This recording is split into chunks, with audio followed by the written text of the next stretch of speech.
자, 이번에 마켓 키워드입니다. 우리 자산운용 김학주 전무와 함께 한 주간의 글로벌 시장, 우리 시장의 주요 이슈들, 뉴스들 다뤄보고요. 시사점을 알아보는 시간입니다. 김학주 전무님 오셨습니다. 어서 오십시오. 네, 안녕하십니까? 미 연준의 이제 새 의장 선임이 다가왔습니다. 지금으로서는 부의장인 자넷 옐런이 유망한 상황인데요. 갑자기 한 2주 전인가요? 로렌스 서먼스가 사퇴를 했습니다. 이런 것들이 이제 이 출구 전략의 어떤 기류하고도 좀 관련이 있는 것인지, 출구 전략은 지난번 FOMC에서 얘기한 것처럼 상당 기간 늦춰질 수 있는 건가요? 어떻게 보시는지? 예, 그러니까 서머스라는 인물이 좀 자신이 좀 약간 많이 알고 있고 좀 똑똑하다고 생각하잖아요. 그래서 양적 완화를 약간 줄이는 거를 그러니까 출구 전략을 좀 의미 있게 실시를 하고요. 그리고 이제 조금 더 그 대신에 이 금융시장에서 돈이 돌아가는 속도, 그거를 좀 빨리 돌려서 그러니까 금융 규제를 완화해서 그 부작용을 막겠다, 그런 거였었거든요. 근데 오바마도 이제 그런 그 정책에 동의를 했었고요. 근데 최근에 약간 오바마가 우유부단해지는 것 같아요. 네. 그러니까 서머스가 보기에는 자기가 그런 자기의 계획을 관철시키기가 좀 어렵지 않겠나, 그래서 이제 사퇴를 한 거로 보고 있습니다. 근데 오바마가 그렇게 불안하게 생각하는 건 아무래도 이 부채 한도 협상인 것 같아요. 그러니까 지금 미국이 유럽과 달리 이렇게 그동안 이 뭐 긴축을 했다기보다는 좀 인위적인 부양을 많이 했지 않습니까? 근데 이런 상태에서 부채 한도를 이 증액시키지 않으면 굉장히 어려워질 것 같아요. 근데 이 정당 간 싸움 때문에 이렇게 늦어질 것 같으면 그 기간 동안만큼은 최소한 그 양적 완화는 있어야겠다라고 이제 생각을 하는 거죠. 근데 뭐 이런 일들로 인해서 이제 일각에서는 미국도 약간 좀 회복되는 게 좀 더뎌질 수 있는 거 아닌가, 불안하다. 그래서 주식도 좀 조정을 받고 뭐 그런 모습 나타나고 있는데, 중요한 건 미국은 그냥 스테빌라이저일 뿐이에요. 그러니까 미국이란 나라는 되게 안정을 찾을 수밖에 없는 그런 나라라는 거죠. 그러니까 미국이 이 달러를 어떤 금의 그 담보 없이 자기의 신용으로 찍는데 그거를 갖다 흔들지는 절대 않을 거거든요. 그리고 누구도 그거를 원하지 않기 때문에 미국은 그냥 스테빌라이저일 뿐이고, 결국은 이 세계 경제의 변동폭을 주는 거는 유럽과 중국인데요. 그 두 나라가 지금 턴어라운드 하고 있다는 것. 그래서 이제 주가가 뭐 이런 정치적인 갈등으로 인해서 약간 좀 빠지기 시작하면 오히려 더 사고 싶은 그런 생각입니다. 그럼 미국에 대한 부분은 하락은 단기 조정이라고만 생각을 하시는 그러니까, 부분이고. 미국에 대해서 뭐 이렇게 의심을 많이 해볼 수 있지만 의심은 의심대로 끝나는 거고요. 그러니까 그동안에 지나온 길을 보면은 항상 굉장히 그 박스권 안에서 안정 성장을 하는 그런 구조를 갖고 갈 수밖에 없어요. 그러니까 특히 이렇게 돈이 많이 풀린 상황에서는 그렇습니다. 예. 전무님, 그리고 그 미국 뭐 말씀을 하셨으니까 지금 미국에서 가장 핫하다, 좀 이런 이슈 중에 하나가 이 페이스북 관련된 부분이 아니겠습니까? 전자상거래에 뭐 진출을 한다 그래가지고 주가가 고점이 어딘지 모를 정도로 상당히 강한 흐름을 보이고 있는데요. 그럼 전자상거래에 대한 부분을 얘기를 하게 되면 전자화폐에 대한 부분도 고려를 해야 될 거고요. 이 전자화폐에 대한 부분은 어떻게 봐야 됩니까? 그 기존에 우리가 갖고 있는 화폐에 대해서.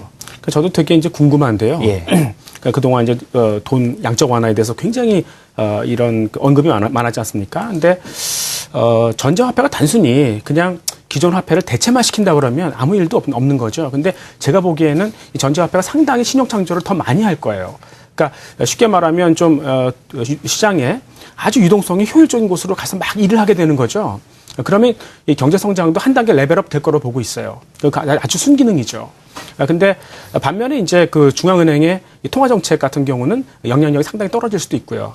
특히 이제 미국 같은 경우에는 이 달러가 기축 통화로서 했던 위상이 좀 떨어질 수도 있어요. 근데 반면에 이제 그 미국 이외의 국가들은 뭐 그런 것들에 대해서 섭섭하게 생각할 이유는 없겠죠. 이제 문제는 이 지금 전자상거래가 그렇게 빠르게 보급이 안 되고 있거든요, 아직까지는. 그러니까 이제 여러 가지 이유가 있어요. 그러니까 기술적인 에러가 날 수도 있고, 자기 어떤 비밀스러운 정보, 그러니까 프라이버시가 노출될 수도 있고요. 근데 그것보다는 사람들이 아직 이 스마트폰이라는 거에 대해서 마음의 문을 안 열고 있어요. 그러니까 굳이 얘가 나한테 그렇게 특별히 좋은 서비스를 하지 못하는 거죠.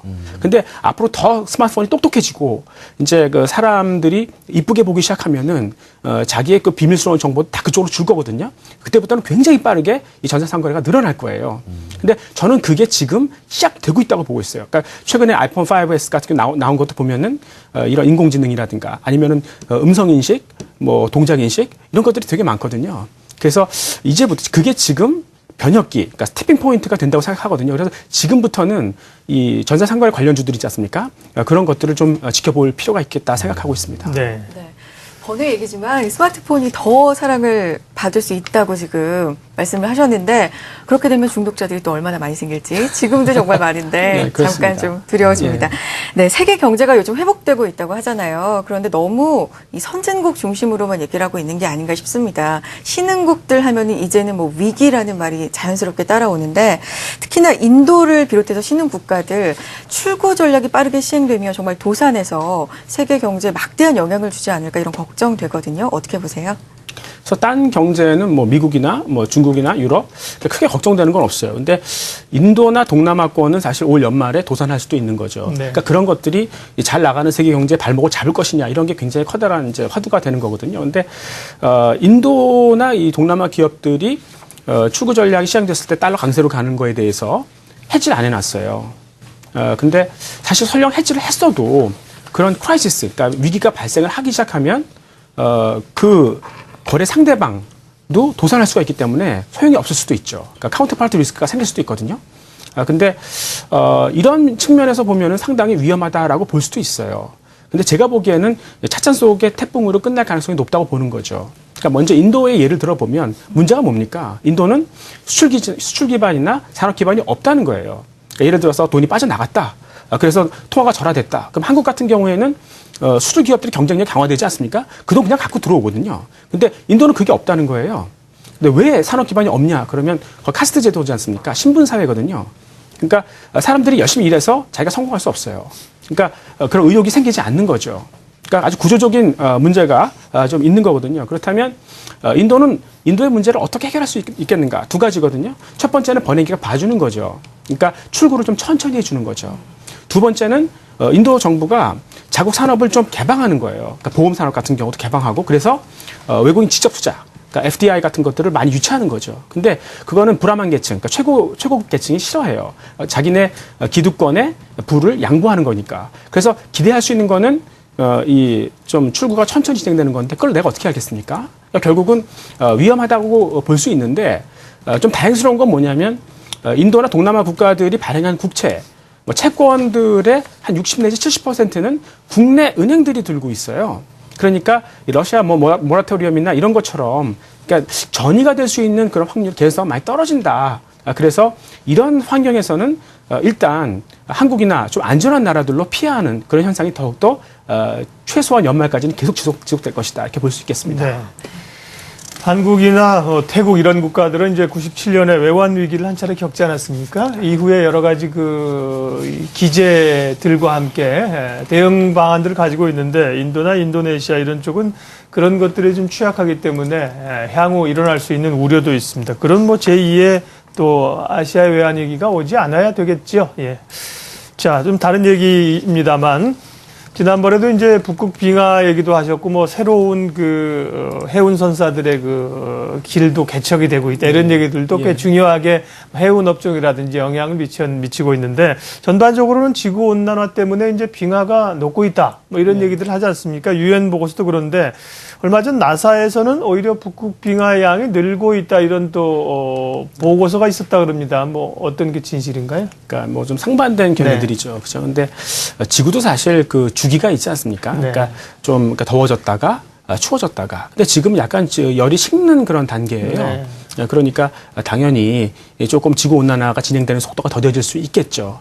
근데 뭐 유엔이 얘기하는 지구 온난화가 진행되는 그런 추세가 꺾이는 건 아니고요. 당연히 그렇죠. 그러니까 그게 생각보다 좀 심각한 것 같아요. 그래서 유엔은 사실 아직도 검증되지 않은 대안을 생각보다 빨리 성급하게 내놓는 것 같아요. 그럴 정도로 좀 심각한 것 같거든요. 네. 뭐 예를 들어드리면 뭐 이 바다에 이 철분 같은 걸 투입을 해요. 그럼 플랑크톤이 많이 증식되지 않습니까?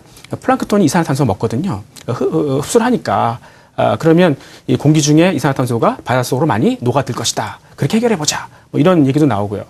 또 하나는 이 이산화탄소가 문제가 되는 게 뭐냐면 이 태양의 복사열을 흡수하고 그냥 자기가 말아요. 그러니까 계속 그 대기 밖으로 방출 못되고 있는 거 아니겠습니까? 근데 반면에 에어로졸 같은 경우에는 빛을 산란시키거나 반사시켜버리거든요.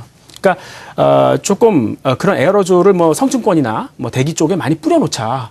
그러면은 훨씬 더 지구를 잘 냉각시킬 수 있을 것이다. 뭐 이런 건데 그걸 부작용들이 있거든요. 근데도 지금 이런 것들 자꾸 언급하는 거 보면 굉장히 심각하다. 뭐 이렇게 보는 것 같아요. 그래서 지금 이산화탄소를 일으키는 그 주범이 누구냐? 그러면 석탄화력 발전이에요. 네. 근데 지금 중국 정부라든가 미국의 EPA, 그러니까 환경보호청이지 않습니까? 그런 데는 앞으로 이제 있는 석탄 화력 발전소를 좀 이 부분 줄이자. 그리고 신규 석탄 화력 발전은 짓지 못하도록 하자. 뭐 이렇게 가니까 제가 보기에는 이런 걸로 인해서 이제 신재생 에너지가 그동안은 사실 뭐 돈도 없고 뭐 재정도 뭐 그런데 조금 천천히 하자 이렇게 됐었는데 그 입장이 좀 바뀌는 것 같아요. 그래서 그쪽을 조금 더 유심히 볼 필요가 있겠고요. 석탄은 이제 잘 안 쓸 거 아니겠습니까? 그렇다면 석탄 가격이 떨어지니까 철강을 만들 때 석탄 쓰지 않습니까? 그러니까 그 철강 업체들은 좀 도움이 될 수 있겠네요. 뭐 그런 측면에서. 네. 그리고 천연가스는 어차피 이 에너지원을 대체해야 되니까요. 그러니까 그만큼 이제 그 조선 업체들이 수혜를 좀 받을 것 같고요. 특히 이제 미국 같은 경우에는 지금 부채 한도를 증액시키면 뭐 어떻게 갚나요? 갚을 수 있는 건 결국 에너지를 파는 수밖에 없지 않습니까? 그러니까 이 천연가스를 수출한다 그러는데 앞으로 더 많이 수출하게 허가를 해줄 거예요. 그래서 이 조선 업종 같은 경우에는 더 많은 찬스를 얻을 수 있을 것이다 봅니다. 네.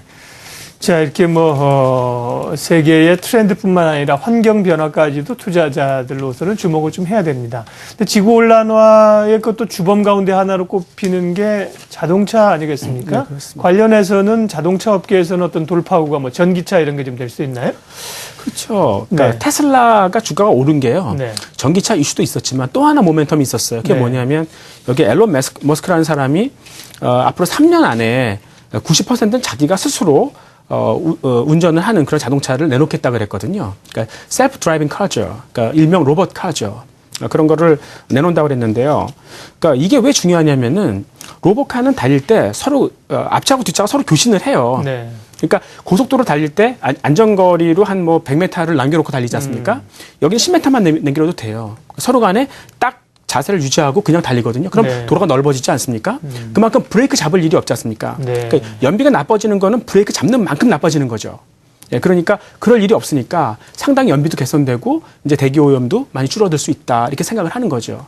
그러니까 그러니까 자동차의 패러다임이 어디로 갈 것이냐. 지난 시간에 얘기한 대로 하이브리드로 간다.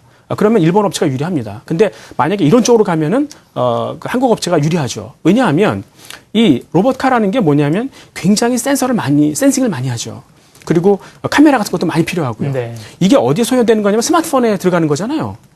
스마트폰이 똑똑해질수록 더 그렇지 않습니까? 네, 부품 업체들이 수혜가 그렇습니다. 되는군요. 네. 그러니까 우리나라가 IT 하드웨어 기반이 풍부하지 않습니까? 네. 그러니까 만약에 이렇게 간다 그러면 우리나라 자동차 업체들이 유리할 수 있다고 보는 거죠. 네. 그러니까 이 자동차 패권에 영향을 줄 수 있다고 좀 보는 거고요. 다만 이제 로봇카의 그 보급을 막는 요인이 뭐냐면 두 가지가 있는데 첫 번째는 로봇이 오작동하면 어떡하냐. 난 뭐 꼼짝없이 죽는 거 아니야. 이렇게 생각할 수 있는데 네.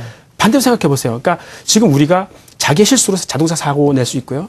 남의 실수로 사고 낼 수 있지 않습니까? 그런 것들을 로봇이 다 막아주는 거예요. 그렇다면은 어떤 게 더 확률이 크냐 이거죠. 그러니까 훨씬 더 안전을 좀 제고시킬 수 있는 로봇카다 이렇게 볼 수 있겠고요. 두 번째는 비싸다는 거거든요. 근데 뭐 포드가 최근에 내놓은 게 50만 불, 우리 돈은 5억 원이다. 뭐 그렇게 얘기를 하는데 양산되면 떨어질 수 있겠죠? 더 중요한 건 뭐냐면 로봇카는 심부름 시킬 수 있어요. 그러니까 프로그램을 딱 입력시키고 자기는 일하는 가운데 차를 세워둘 필요가 없는 거죠. 야 어디 가서 일해라. 그럼 되는 거거든요. 그러니까 차가 소유의 개념이 아니고요. 렌탈의 개념이거든요. 그렇다면 10명이 나눴을 수도 있지 않습니까? 그러면 훨씬 더 떨어질 수 있는 거죠. 그러니까 저는 사실 이 로봇카의 어떤 도래가 사람들은 되게 오래 걸릴 것이다 생각하는데 네. 생각보다 굉장히 일찍 올 것이고요. 그래서 그 카메라 만드는 업체, 그 다음에 이제 그 센서 만드는 업체 중에서 핵심 경쟁력을 갖고 있는 그런 업체들은 다시 한번 주목을 해봐야 될 거다 이렇게 보고 있습니다. 네. 자동차 관련해서 아주 재밌는 얘기를 하셨어요. 재밌죠. 흥미로운 얘기입니다. 지금도 그러니까 고속도로 같은 데서 이제 일정 거리보다도 좁아들면 뭐 센서로 작동한다. 그런 것들은 일부 좀 적용을 지금 한다는 거 아닙니까? 근데 훨씬 더 자동차가 똑똑해질 수 있고 그럼으로 인해서 생각해 볼 게 참 많네요. 네, 재밌는 얘기 들었습니다 오늘. 마켓 키워드 우리 자산 운용 김학주 전무와 함께했습니다. 시간 내주셔서 고맙습니다. 네, 감사합니다.